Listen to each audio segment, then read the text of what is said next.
ಬಸವಣ್ಣವರು. ಮೂಢನಂಬಿಕೆಗಳು ಬಹಳ ಸೇರ್ಪಡೆಯಾಗಿದ್ದು. ಸುಮ್ಮನೆ ನಿಮಗೆ ಹೇಳ್ತಾನು, ಇವತ್ತು ಪಲ್ಲಕ್ಕಿ ಉತ್ಸವನು ಒಂದೈತಿ ಏನ್ರಿ, ಬಹಳ ಲಕ್ಷ್ಯ ಕೊಟ್ಟ ಕೇಳ್ರಿ. ಬಸವಣ್ಣ ಎಷ್ಟು ದೊಡ್ಡವ, ಎಷ್ಟು ದಯಾಳು ಅನ್ನೋದು ನಿಮಗೆ ಕಲ್ಪನೆಗೆ ಬರ್ತೈತಿ. ಒಬ್ಬ ರೈತ ಪಾಪ ಓಡ್ಕೋತ ಒಬ್ಬ ಜ್ಯೋತಿಷಿ ಹಂತೆಗೆ ಬರ್ತಾನೆ. ಬಹಳ ಲಕ್ಷ್ಯ ಕೊಟ್ಟು ಕೇಳ್ರಿ. ಒಬ್ಬ ಜ್ಯೋತಿಷಿ ಹಂತೆಗೆ ಬರ್ತಾನ. ಬಂದಿಕ್ಯಾರೆ ಅಡ್ಡ ಬಿದ್ದ, ಅಪ್ಪ ಅವರೇ ಆಚಾರ್ಯರೇ ನನ್ನ ಕಡೆಯಿಂದ ಒಂದು ಬಹಳ ದೊಡ್ಡ ಪಾಪ ಆಗೈತಿ, ಅದಕ್ಕೆ ಏನಾದರೂ ಪರಿಹಾರ ಹೇಳಿಕೊಡ್ರಿ ಅಂತ ವಿನಂತಿ ಮಾಡ್ಕೋತಾನೆ. ಏನಾಗೈತಿ ಅಂತ ಕೇಳಿದವ. ಏನಿಲ್ಲ, ನಾನು ಚಕಡಿ ಹುಡ್ಕೊಂಡು ನಾನು ಹೊಲದಿಂದ ಮನೆಗೆ ಬರಾಕತ್ತಿದ್ನಿ. ಹಂಗೆ ಬರುವಾಗ ಎತ್ಗಳು ಏಕದಮ ಜೋರ್ಲೆ ಹೊಂಟಿದ್ದು. ನಾ ಎಷ್ಟು ಜಗ್ಗಿ ಹಿಡಿದ್ರು ಅವು ನಿಲ್ಲಿಲ್ಲ. ಹೋರಿಗಳು ಮನೆ ಕಡೆ ಹೊಂಟಿದ್ದು, ಕೆಲಸ ಮುಗಿಸ್ಕೊಂಡು ಮನೆ ಕಡೆ ಮಾರಿ ಮಾಡಿದ್ವು ಅಂತಂದ್ರೆ ಅವು ಒಟ್ಟು ನಿಲ್ಲಂಗ ಇಲ್ಲ ನೋಡ್ರಿ. ಹಂಗೆ ಹೊಂಟಿದ್ದು. ಅಂತಾದ್ರೊಳಗೆ ಒಂದು ಬೆಕ್ಕು ಬಂದು, ಬೆಕ್ಕಿನ ಮರಿ ಬಂದು ಅಡ್ಡ ಬಂದು ಬಿಡ್ತೀರಿ. ಅಡ್ಡ ಬಂತು, ಅದು ಗಾಲಿಯಾಗ ಸಿಕ್ಕೊಂಡು ಸತ್ತು ಹೋಗೈತಿ. ನನ್ನ ಜೀವ ಭಾಳ ಮರ ಅಂತು. ಅದಕ್ಕೆ ಇದು ಬೆಕ್ಕ ಸತ್ತು ಹೋಗೈತಿ, ಅದಕ್ಕೆ ನನ್ನ ಪದರಾಗ ದೊಡ್ಡ ಪಾಪ ಬಿದ್ದೈತಿ, ಅದಕ್ಕೆ ಇದಕ್ಕೇನಾದರೂ ಒಂದು ಪರಿಹಾರ ಹೇಳಿಕೊಡ್ಬೇಕು ಅಂತ ಹೇಳಿಕರೆ ಅವ ಬಂದು ಅಡ್ಡ ಬೀಳ್ತಾನು. ಅಡ್ಡ ಬಿದ್ದರೆ ಮೊದಲ ಅಂಜಿಕ್ಯಾರೆ ಅವ ಅಡ್ಡ ಬಂದು ಬಿದ್ದಿರುವಾಗ ಅವಂಗ ಒಂದು ಧೈರ್ಯ ಹೇಳೋದಿರ್ತೈತಿ. ಅವೇನಂದವ ಆಚಾರ್ಯ ಚೇ ಘಾತ ಮಾಡ್ಕೊಂಡೆವು ಅಂದವ. ಘಾತ ಮಾಡ್ಕೊಂಡೆವು, ಎಂಥ ಪಾಪ ಪದರಾಗಿ ಕೆಡುಕೊಂಡೆವು, ಇದು ಭಾಳ ಕಠಿಣ ಐತಿ ಅಂತಂದ. ಏನಾರ ಮಾಡ್ರಿ, ಇದು ಪಾಪ ಪರಿಹಾರ ಆಗುವಂಗೆ ಏನಾರ ಒಂದು ಉಪಾಯ ಮಾಡ್ರಿ ಅಂತಂದಾಗ, ಇದಕ್ಕೆ ನೀನು ಪ್ರಾಯಶ್ಚಿತ್ತ ಕರ್ಮ ಮಾಡಲೇಬೇಕು ಅಂದವ. ಪ್ರಾಯಶ್ಚಿತ್ತ ಕರ್ಮ, ತಪ್ಪ ಮಾಡಿದ ಬಳಿಕ ಏನು ಪಾಪ ಆಕತ್ಲ, ಆ ಪಾಪ ಪರಿಹಾರಕ್ಕೆ ಪ್ರಾಯಶ್ಚಿತ್ತ ಕರ್ಮ ನೀ ಮಾಡಬೇಕು ಅಂದ. ಹಂಗಾರೆ ಏನು ಮಾಡ್ಬೇಕು ಹೇಳ್ರಿ, ನಾ ಅದನ್ನು ಮಾಡ್ತಾನೋ ಅಂತಂದವ. ಏನಿಲ್ಲ, ನೀನು ನನ್ನ ಮನೆಗೆ ಕರ್ಕೊಂಡು ಹೋಗ್ಬೇಕು. ಮನೆಗೆ ಕರ್ಕೊಂಡು ಹೋಗಿ ನನ್ನ ಕಡೆಯಿಂದ ಪೂಜಾ ಮಾಡಿಸ್ಬೇಕು. ಪೂಜಾ ಮಾಡಿಸಿ ಮೃಷ್ಟಾನ್ನ ಭೋಜನ ಮಾಡಿಸ್ಬೇಕು. ಮತ್ತು ನವಧಾನ್ಯಗಳು ಅಂತ ಇರ್ತಾವೆ. ಆ ನವಧಾನ್ಯಗಳನ್ನು ನೀವೊಂದು 10 ಕಿಲೋ ಅವನ್ನೆಲ್ಲ ಕೊಡ್ಬೇಕು. ನೀ ಕೊಟ್ಟು ಕ್ಯಾರೆ ನಂತರ ಪ್ರಸಾದ ಮಾಡಿದ ಬಳಿಕ ಅದೇನು ಬೆಕ್ಕೈತ್ಲ, ಒಂದು ಬಂಗಾರದ ಬೆಕ್ಕ ಮಾಡಿಸಿ ನನಗೆ ದಾನ ಕೊಟ್ರೆ ನಿನ್ನ ಪಾಪ ಪರಿಹಾರ ಆಕತಿ. ಏನಿರ್ತೈತಿ, ನಿನ್ನ ಪಾಪ ಪರಿಹಾರ ಆಕತಿ ಅಂತಂದಾಗ ಅವಂದ, ಯಪ್ಪ ನಾ ಬಡು ಮನುಷ್ಯ ರೀ, ಇನ್ನೂ ನಿಮಗೆ ಪ್ರಸಾದ ಮಾಡಿಸ್ತನು, ಪೂಜಾ ಮಾಡಿಸ್ತನು, ಎಷ್ಟು ಸಾಧ್ಯ ಐತಿ ಅಷ್ಟು ಕಾಣಿಕೆ ಕೊಡ್ತಾನೋ. ಖರೆ ಇದೇನು ಬಂಗಾರದ ಬೆಕ್ಕ ಹೇಳಿರಲ್ಲ, ಇದೇನು ಆಗು ಮಾತಲ್ಲ, ಇದೇನು ಮಾಡಿದ್ರು ಆಗು ಮಾತಲ್ಲ ಅಂದ್ಕೊಳ್ಳೆ. ಹಂಗಾರ ನೋಡು, ನಾವು ಇನ್ನಟ ನಿನಗೆ ಕನ್ಫ್ಯೂಷನ್ ಮಾಡ್ತೀವಿ. ಅದ್ರಾಗ ಬಂಗಾರದ ಆಗಂಗಿಲ್ಲ, ಕಡೆಗೆ ಬೆಳ್ಳಿದಾರ ಮಾಡಿಸು ಅಂದವ. ಬೆಳೆದು ನನಗೆ ನೀಗಂಗಿಲ್ರಿ, ಬೆಳೆದು ನನಗೆ ನೀಗಂಗಿಲ್ರಿ ಅಂತಂದವ. ನೀಗಂಗಿಲ್ಲ, ಇದು ಯಾವುದು ನೀಗಂಗಿಲ್ಲ, ಹಂಗಾರ ಹಾಳಾಗಿ ಹೋಗ್ನಿ, ನಿನ್ನ ಪಾಪ ಅದು ನೀನು ಬಿಡಂಗಿಲ್ಲ, ಹೋಗ್ನಿ ಅಂತಂದ. ನೀವು ಹೇಳ್ತಾನು ಅಳ್ಕೋತ ಇನ್ನೇನು ಮಾಡಬೇಕು ಅಂತ ಹೇಳ್ಯಾರೆ. ಆ ಆಚಾರ್ಯನ ಮನೆಯಿಂದ ಅವ ಹೊರಗೆ ಬರೋದಕ್ಕೆ ಬಸವಣ್ಣವರು ಅವನಿಗೆ ಭೇಟಿಯಾಕಾರು. ಯಾಕ ಭಾಷಣ, ಯಾಕೆ ಅಳಾಕತ್ತಿದಿ ಅಂತ ಕೇಳಿದಾಗ ಯುದ್ಧ ಸಂಗತಿ ಎಲ್ಲ ಹೇಳಿದ್ರಿ. ಅವ ಹಿಂಗಾತ್ರಿ, ಒಂದು ಬೆಕ್ಕ ಗಾಲಿಯಾಗ ಸತ್ತತಿ. ಆ ಪಾಪ ಪರಿಹಾರ ಕೇಳಾಕ ಬಂದ್ರೆ ಆಚಾರ್ಯರು ಬಂಗಾರದ ಬೆಕ್ಕ ಬೇಕನ್ನಾಕತ್ಯಾರು, ಅವ್ರಿಗೆ ದಾನ ಕೊಡ್ಬೇಕಂತ ಹೇಳ್ಯಾರ. ಅಂದಾಗ ಇಷ್ಟ ನೋವಾತ್ರಿ ಬಸವಣ್ಣವರಿಗೆ. ಅವರಂತಾರು, ಮುಗ್ಧ ಅಜ್ಞಾನಿ ಜನರಿಗೆ ಈ ಪರಿಶೋಷಣೆ ಮಾಡ್ಬೇಕ. ಅದಕ್ಕೆ ಬಸವಣ್ಣವರು ಅವನ ಕೈ ಹಿಡ್ಕೊಂಡು ಸಂಗಮನಾಥನ ಗುಡಿಗೆ ಕರ್ಕೊಂಡು ಹೋಗ್ತಾರೆ. ಹೇಳ್ತಾರೆ ಅವರು, ಎಲ್ಲವೋ ಪಾಪ ಕರ್ಮವ ಮಾಡಿದವನೇ, ಎಲ್ಲವೋ ಬ್ರಹ್ಮ ಹತ್ಯವ ಮಾಡಿದವನೇ, ಒಮ್ಮೆ ಶರಣೆಂದಡೆ ಪಾಪ ಕರ್ಮ ಓಡುವವು. ಸರ್ವ ಪಾಪಗಳ ಪ್ರಾಯಶ್ಚಿತ್ತಕ್ಕೆ ಹೊನ್ನ ಪರ್ವತಗಳು ಸಾಲವು. ಒಬ್ಬ ನಮ್ಮ ಕೂಡಲ ಸಂಗಮ ದೇವಂಗೆ ಶರಣ್ಯನ್ನು ಅಂತ ಹೇಳಿದರೆ ಕೈ ಹಿಡಿದು ಕರ್ಕೊಂಡು ಹೋಗ್ತಾರೆ. ಇದು ವಚನ ನಿಜವಾಗಿಯೂ ನೀವು ಬಹಳ ಲಕ್ಷ್ಯ ಕೊಟ್ಟು ಕೇಳಬೇಕು. ಎಷ್ಟು ಮಹತ್ವದ ವಚನ ಅತಿ ಅಂತಂದ್ರೆ ಅವ್ರು ಹೇಳ್ತಾರೋ, ನೀ ಬೇಕಾದಂಥ ಪಾಪ ಮಾಡಿದ ಪಾಪಿ ಇರುವಲ್ಯಾಕ, ತಿಳಿದಾರ ಆಗಿರ್ತೈತಿ, ತಿಳಿಲಾರ್ದಾರ ಆಗಿರ್ತೈತಿ. ಅಕಸ್ಮಾತ್ ಘಟನೆ ನಡೆದಾವ್, ನೀ ಏನು ಬೆಕ್ಕು ಕೊಲ್ಬೇಕಂತ ಕೊಂದಿಲ್ಲ, ಅಕಸ್ಮಾತ್ ಅಡ್ಡು ಬಂದೈತಿ, ಏನೋ ಆಗೈತಿ, ಹಿಂಗಾಗ್ತಿರ್ತಾವ. ನೀ ಬೇಕಾದಂಥ ದೊಡ್ಡ ಪಾಪ ಮಾಡಿದ ಪಾಪಿ ಇರುವಲ್ಯಾಕ, ನೀ ಬ್ರಹ್ಮ ಹತ್ಯೆ ಮಾಡಿದವ ಇರುವಲ್ಯಾಕ. ಏನು ಮಾಡು ಅಂತ ಕೇಳಿದ್ರೆ, ನೀನು ಒಮ್ಮೆ ಈ ಭಗವಂತನ ಹಂತಕ್ಕೆ ಬಂದು ಶರಣೆಯನ್ನು, ಶರಣು ಅಂತಂದ್ರೆ ಅದ್ರದ್ದೊಂದು ಅರ್ಥ ಐತ್ರಿ. ಶರಣ ಅಂತಂದ್ರೆ ನೀ ದೇವರ ಹಂತಕ್ಕೆ ಬರಬೇಕು, ಮಾಡಿದ ಪಾಪವನ್ನ ನೆನೆಸ್ಕೋಬೇಕು, ಮಾಡಿದ ಪಾಪಕ್ಕೆ ಪಶ್ಚಾತ್ತಾಪ ಪಡಬೇಕು, ಇನ್ನೊಮ್ಮೆ ಇಂಥ ಪಾಪ ನಾ ಮಾಡಂಗಿಲ್ಲ ಅಂತ ಪ್ರತಿಜ್ಞೆ ಮಾಡಬೇಕು, ಮಾಡಿದ ಪಾಪವನ್ನು ಕ್ಷಮಿಸು ಅಂತ ಹೇಳಿಕ್ಯಾರೆ. ಏನು ನೀ ನಮಸ್ಕಾರ ಮಾಡ್ತಿಲ್ಲ, ಇದಕ್ಕೆ ಶರಣು ಶರಣು ಅಂತ ಕರೀತಾರೆ. ನೀ ಒಮ್ಮೆ ಶರಣನ್ನು ಸಂಗಮನಾಥನಂತೆಗೆ ಬಂದು, ಬೇಡ ಈ ಬಸವಣ್ಣನಂತೆಗೆ ಬಂದು, ನೀ ಬೇಕಾದಷ್ಟು ಪಾಪ ಮಾಡಿದ ಪಾಪಿ ಇರುವ ಲೆಕ್ಕನಿ. ಒಮ್ಮೊಮ್ಮೆ ಆಗ್ತಾವ ಪಾಪಗಳು, ಯಾರು ಆಗಂಗಿಲ್ಲ. ತಿಳಿದಾರ ಆಗ್ತೈತಿ, ತಿಳಿಲಾರ್ದಾರ ಆಗ್ತೈತಿ, ಒಮ್ಮೆ ಸಿಟ್ನಾಗರ ಆಕತಿ, ಒಮ್ಮೆ ಹೆಂಗೂ ಆಗಿರ್ತೈತಿ. ಪಾಪ ನನ್ನಿಂದ ಆತು ಅನ್ನೋದು ನಿನಗೆ ಗೊತ್ತಾತು ಅಂತಂದ್ರೆ ನೀ ಎಲ್ಲಿ ಹೋಗಬೇಡ, ನೀ ದೇವ್ರ ಹಂತಕ್ಕೆ ಬಾ. ದೇವ್ರ ಹಂತಕ್ಕೆ ಬಂದು, ನಾ ಇಂಥ ಪಾಪ ಮಾಡೀನಿ, ನನ್ನಿಂದ ಇಂಥ ಪಾಪ ಆಗೈತಿ, ಪರಮಾತ್ಮ ಕ್ಷಮಿಸು, ಇನ್ನೊಮ್ಮೆ ನಾ ಇಂಥ ಪಾಪ ಮಾಡಂಗಿಲ್ಲ, ಎಚ್ಚರಿಕೆಯಿಂದ ಬದುಕ್ತನು ಅಂತ ಹೇಳಿ ಮಾಡಿದ ಪಾಪವನ್ನು ನೆನೆಸೆ ಕಣ್ಣೀರು ಹಾಕತಾ ಇದೊಮ್ಮೇನಾಗೈತಿ, ಕ್ಷಮಾ ಮಾಡಿಬಿಡು ತಂದೆ ಅಂತ ನೀ ದಂಡವತ್ತ ಶರಣ ಬಂದಿ ಅಂತಂದ್ರೆ, ನಮಸ್ಕಾರ ಮಾಡಿದಿ ಅಂತಂದ್ರೆ ನಿನ್ನ ಪಾಪ ಎಲ್ಲ ಓಡಿ ಹೋಗ್ಕತಿ, ಪರಿಹಾರ ಆಕ್ಕತಿ ಅಂತ ಬಸವಣ್ಣವರು ಹೇಳ್ತಾರೆ. ಇದು ಸಂಗಮನಾಥನ ಸಾಕ್ಷಿಯಾಗಿ ಹೇಳ್ತನು, ಇದ್ರಾಗ ಸುಳ್ಳಿಲ್ಲ ಅಂತ ಬಸವಣ್ಣವ್ರು ಹೇಳ್ತಾರೆ. ಅದಕ್ಕೆ ಹೇಳ್ತಾರವರು, ಎಲ್ಲವೋ ಎಲ್ಲವೋ ಪಾಪ ಕರ್ಮವ ಮಾಡಿದವನೇ ಕೇಳು, ಎಲ್ಲವೋ ಎಲ್ಲವೋ ಬ್ರಹ್ಮ ಹತ್ಯವ ಮಾಡಿದವನೇ ಕೇಳು, ಎಲ್ಲವೋ ಒಮ್ಮೆ ಶರಣೆಯನ್ನು, ಒಮ್ಮೆ ಹಿಂಗ ಪಶ್ಚಾತ್ತಾಪ ಪಡು, ಮಾಡಿದ ಪಾಪವನ್ನು ನೆನೆಸೆ ಪಶ್ಚಾತ್ತಾಪ ಪಡು, ಇನ್ನೊಮ್ಮೆ ಹಿಂಗ ಮಾಡಂಗಿಲ್ಲ ಅನ್ನೋ, ಮಾಡಿದ್ದು ಕ್ಷಮಾ ಮಾಡುವಂತ ಅನ್ನು. ಒಮ್ಮೆ ಶರಣೆ ಅಂದಡೆ ಪಾಪ ಕರ್ಮ ಓಡುವವು ಅಂತ ಓಡಿಬಿಡ್ತಾವ. ಬಂಗಾರದ ಬೆಕ್ಕ ಕೊಡ್ಬೇಕತ್ತೇನು ನೇಮಿಲ್ಲ, ಅವ ತನ್ನ ಹೊಟ್ಟೆ ಸಲುವಾಗಿ ಬೇಡಕತ್ತೇನವ.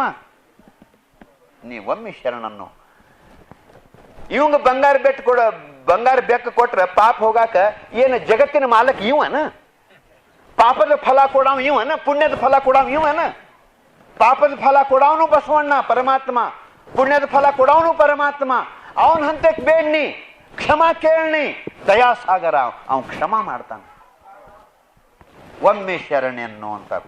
ಮತ್ತು ನೀ ಒಂದೊಂದು ಪಾಪ ಮಾಡಿದಕ್ಕೆ ಅಲ್ಲೆಲ್ಲಿ ಹೋಗಿ ಅದನ್ನ ಕಳ್ಕೊಳಾಕ ನೀ ಪ್ರಾಯಶ್ಚಿತ್ತ ಕರ್ಮ ಮಾಡಿದಿ ಅಂತಂದ್ರೆ ನಿನಗ ಬಂಗಾರದ ಗುಡ್ಡಿದ್ರು ಸಾಲಂಗಿಲ್ಲ. ಒಂದು ಪಾಪ ಮಾಡೋದ ಅದು ಕಡ್ಯಾಕ ಆಗಾಕ ಏನು ಮಾಡಬೇಕು ಅಂತ ಕೇಳುದ, ಅವ ಬಂಗಾರನ ಹೇಳ್ತಾನವ. ಅವಂಗೆ ಹಿಂಗ ಹೇಳ್ಕೊತಕ್ಕನು, ನೀ ಮಾಡಿದ ಪಾಪ ಕಳ್ಕೊಳಾಕ ಹಿಂಗ ನೀನು ಪ್ರಾಯಶ್ಚಿತ್ತ ಕರ್ಮ ಮಾಡಿ ಕಳ್ಕೊಳಾಕ ಗಂಟು ಬಿದ್ದಿ ಅಂತಂದ್ರೆ ಸರ್ವ ಪಾಪಗಳ ಪ್ರಾಯಶ್ಚಿತ್ತಕ್ಕೆ ಅಂದ್ರೆ ಆ ಪಾಪ ಹೋಗ್ಬೇಕಾದ್ರೆ ಹೊನ್ನ ಪರ್ವತಗಳು ಸಾಲವು. ಬಂಗಾರದ ಪರ್ವತ ಮಗ್ಗಲಕ್ಕೆ ಚಂದ್ರು ಅದು ಮಾಡಿ ಮಾಡಿ ಬಂಗಾರದ ಪರ್ವತ ಸಮುದ್ರ ಹೋಗ್ತತಿ, ನೀ ಮಾಡಿದ ಪಾಪ ಉಳ್ಕೋತಾವ. ಅದಕ್ಕೆ ಒಮ್ಮೆ ಶರಣಂದಿ ಅಂತಂದ್ರೆ ಎಲ್ಲ ಪಾಪ ಹೋಗಿಬಿಡ್ತಾವು ಅಂಥೇಳಿ ಒಬ್ಬ ನಮ್ಮ ಕೂಡಲ ಸಂಗಮ ದೇವಂಗೆ ಶರಣೆಯನ್ನು ಅಂಥೇಳಿ ಕರ್ಕೊಂಡು ಹೋಗಿ ಅವನಿಗೆ ಧೈರ್ಯ ಕೊಟ್ಟಾಗ ಅವಂತನು, ಯಪ್ಪ ಒಮ್ಮೆ ನಾನು ಹಿಂಗೆ ಪಶ್ಚಾತ್ತಾಪ ಪಟ್ಟಿಗೆ ಕಣ್ಣೀರು ಹಾಕಿದ್ರೆ ಕ್ಷಮಾ ಕೇಳಿದ್ರೆ ನನ್ನ ಪಾಪ ಬಿಟ್ಟು ಹೋಗ್ತೈತಿ ಅನ್ನೋದು ಇಷ್ಟು ಸುಲಭವಾದ ಉಪಾಯ ನನಗೆ ಹೇಳಿಕೊಟ್ಟೆಲ್ಲ ತಂದೆ ಅಂತ ಬಸವಣ್ಣಗೆ ದಂಡ ಹೊತ್ತು ನಮಸ್ಕಾರ ಹಾಕಿ, ನನ್ನ ಮನೆ ಉಳಿತು, ನನ್ನ ಹೊಲ ಉಳಿತು, ನನ್ನ ಬಾಳೆ ಉಳಿತು, ಇಲ್ಲಾರ ಇವನ ಮಾತು ಕೇಳಿದ್ನಿ ಅಂತಂದ್ರೆ ಎಲ್ಲ ಕಳ್ಕೊತಿದ್ನಿ ಅಂತ ಅವ ಹೇಳಿ ಹೋಗ್ತಾನು ಅಂತಂದ್ರೆ ಹಿಂಗ ಮುಗ್ಧ ಜನರನ್ನ ಸುಲಿಯುವ ಸಂದರ್ಭದೊಳಗೆ ಬಸವಣ್ಣವರು ಅವ್ರನ್ನ ಕಾಪಾಡ್ತಿದ್ರು. ಖರೇನ ಇದು ಪರಮಾತ್ಮ ಬಹಳ ದಯಾಸಾಗರ ಅದಾನು. ನೀವು ಕ್ಷಮಾ ಕೇಳಿದ್ರೆ ಕ್ಷಮಾ ಮಾಡ್ತಾನೆ. ಖರೆ ಇದೇನೈತಲ್ಲ ವ್ಯವಸ್ಥೆ, ಇದು ಇದು ಬಹಳ ಕೆಟ್ಟ ವ್ಯವಸ್ಥೆ. ಅದಕ್ಕೆ ಇದನ್ನು ಬಸವಣ್ಣವರು ಪ್ರತಿಭಟನೆ ಮಾಡಿದರು. ಒಮ್ಮೆ ಪ್ರಸಂಗ ಹಿಂಗೆ ಬಂತು, ಸುಮ್ಮನೆ ನಿಮಗೆ ಹೇಳ್ತಾರೆ ಮುದಿಯ. ಈ ಈ ತೆನ್ನಾಲಿ ರಾಮಕೃಷ್ಣ ಅಂಥೇಳಿ ಸುಮ್ಮ ಅದೊಂದು ಘಟನೆ ಕೇಳಿ ಮಜಾ ಆಯ್ತು. ತೆನ್ನಾಲಿ ರಾಮಕೃಷ್ಣ ಅಂತ ಹೇಳಿದರೆ ಅವ ಇದ್ದಾಗ ಒಂದು ಘಟನೆ ಆಗೋದು. ಏನಾಯ್ತಂದ್ರೆ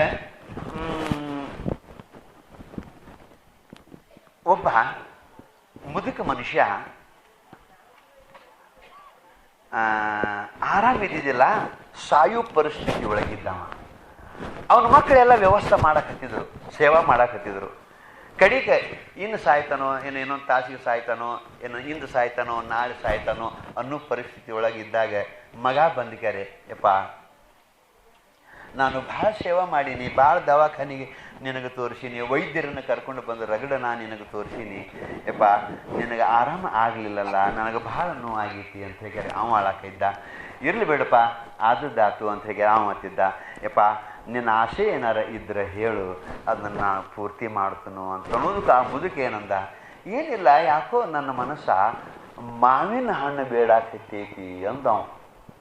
ಮಾವಿನ ಹಣ್ಣ ಇದೇನು ದೊಡ್ಡ ಕಿಮ್ಮತ್ತಿಂದೋಯಪ್ಪ ಮಾವಿನ ಹಣ್ಣು ಅಂತ ಹೇಳ್ಯಾರ. ಅವೇನು ಮಾಡಿದ್ರಿ, ತರ್ತಾನೆಯಪ್ಪ ಅಂತಂದವ. ಆ ಮಾವಿನ ಹಣ್ಣು ಸುಗಿದ್ದಿಲ್ಲ ಅಂದರೂ ಸಹಿತ ಪ್ರಯತ್ನ ಮಾಡ್ತಾನೆಯಪ್ಪ, ನೀ ಬೇಡಿ ಅಂದ್ರೆ ನಿಖಿತ ಹೆಚ್ಚಿಂದಲ್ಲ ಅಂತ ಹೇಳ್ಯಾರೆ. ಅವ ಊರಾಗೆಲ್ಲ ಹುಡುಕಾಡಿದ, ಸಿಗಲಿಲ್ಲ. ನಂತರದಲ್ಲಿ ಒಂದು 20 ಕಿಲೋಮೀಟ್ರ್ ಮ್ಯಾಲೆ ಒಂದು ಪ್ಯಾಟಿ, ಅಲ್ಲಿ ಏನಾರ ಸಿಗ್ಬೋದು ಅಂತ ಹೇಳ್ಯಾರೆ. ಅವ ಯಪ್ಪ ನಾ ಪ್ಯಾಟಿಗೆ ಹೋಗಿ ಬರ್ತಾನೋ, ನೀ ಹಂಗೆ ಒಂದಿಟ್ಟು ಆರಾಮ ಮಾಡಂತ ಹೇಳ್ಯಾರೆ. ಪಾದ್ರಿ ಹೋಗಿ ಹುಡುಕ್ಯಾಡೆ ಒಂದು 4 ಮಾವಿನ ಹಣ್ಣು ಸಿಕ್ಕು. ತಗೊಂಡು ಬಂದವ. ತಗೊಂಡು ಬಂದು ಇನ್ನು ಅಪ್ಪಗೆ ಕೊಡಬೇಕು, ಸಂತೋಷ ಪಡಿಸ್ಬೇಕು ಅನ್ನೋಟಿಗೆ ಇವು ಮುದುಕ ಸತ್ತಿದ್ದ. ಭಾಳ ನೋವು ಆತವನಿಗೆ. ನಮ್ಮಪ್ಪ ಮಾವಿನ ಹಣ್ಣು ಬೇಡಿದ್ದ, ಸತ್ತು ಹೋದ್ಲ ಅಂತ ಹೇಳ್ಯಾರೆ. ಅಳಾಕಿದ್ದ. ಅಂತೂ ಇಂತೂ ಅಂತ್ಯ ಸಂಸ್ಕಾರ ಆಯ್ತು, ಎಲ್ಲ ಆಯ್ತು. ಕಡಿಕ ಅವನು ಏನು ಮಾಡಿದ, ಒಬ್ಬ ಆಚಾರ್ಯನಂತೆಗೆ ಬಂದ್ಕ್ಯಾರೆ ಕೇಳಿದವ.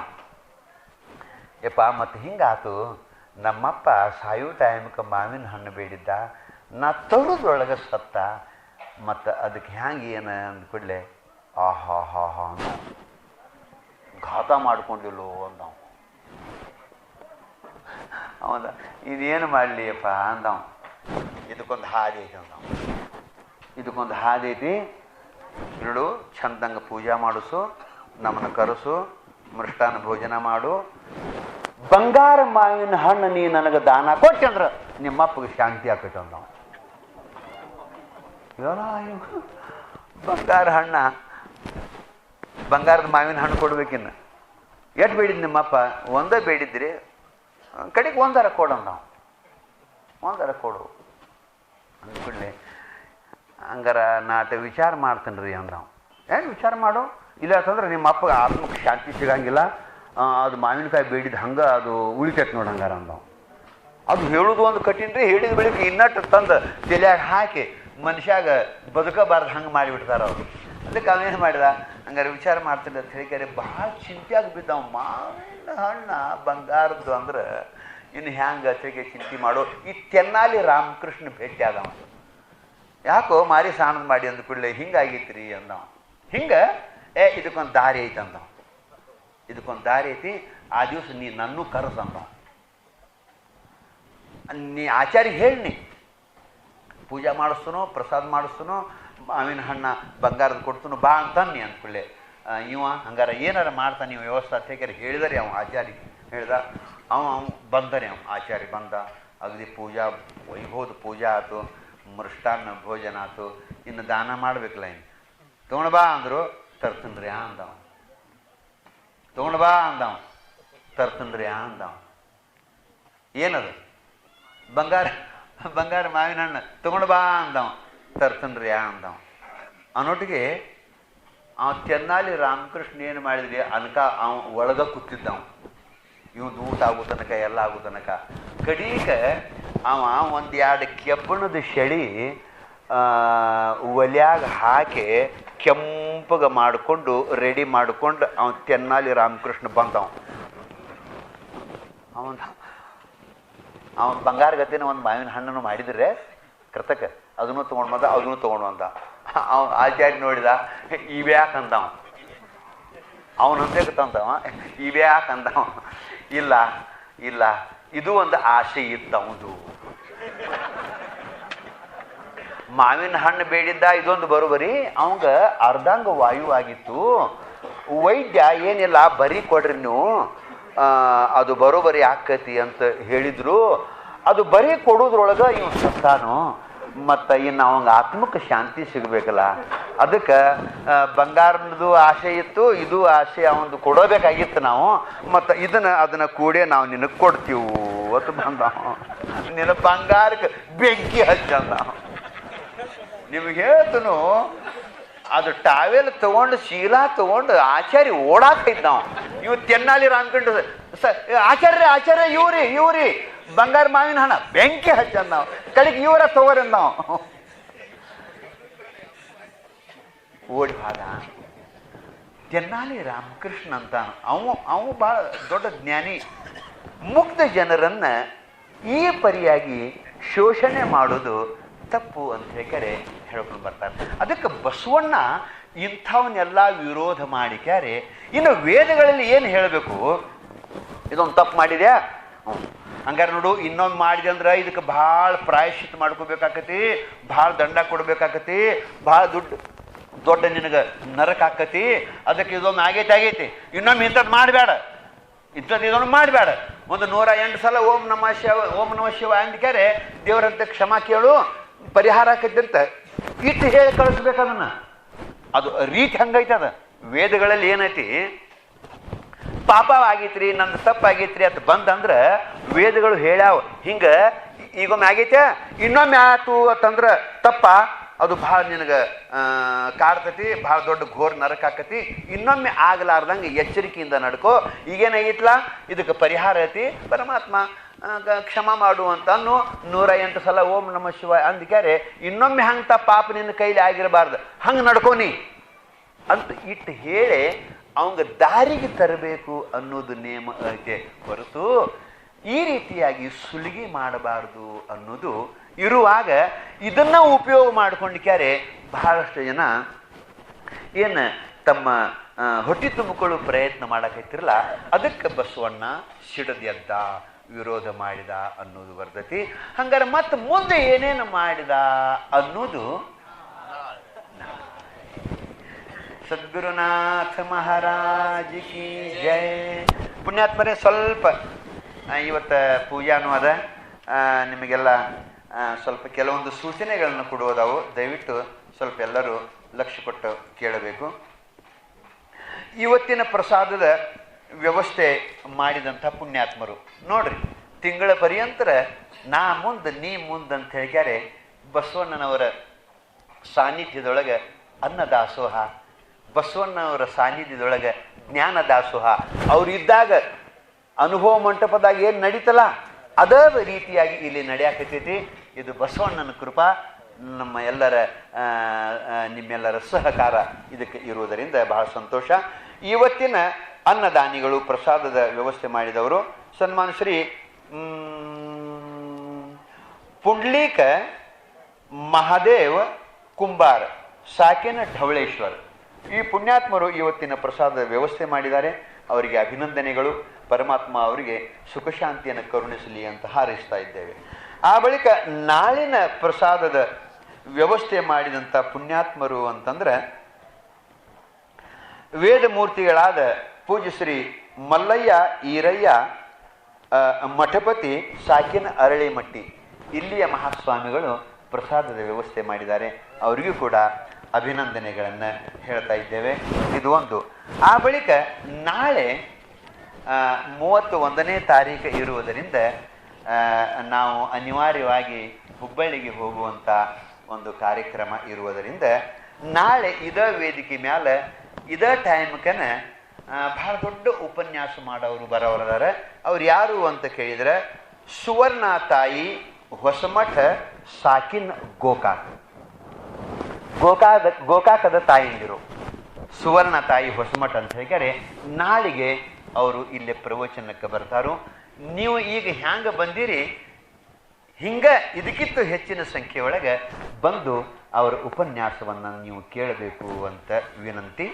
ಆ ಬಳಿಕ ಮುಂದೆ 3ನೇ ತಾರೀಕು ಶುಕ್ರವಾರ, 3ನೇ ತಾರೀಕು ಏನದಲ್ಲ ಆ ದಿವಸನೂ ಕೂಡ ನಾವು ಮತ್ತೆ ನಾಡ್ದು ನಾವು ಬರ್ತೀವಿ.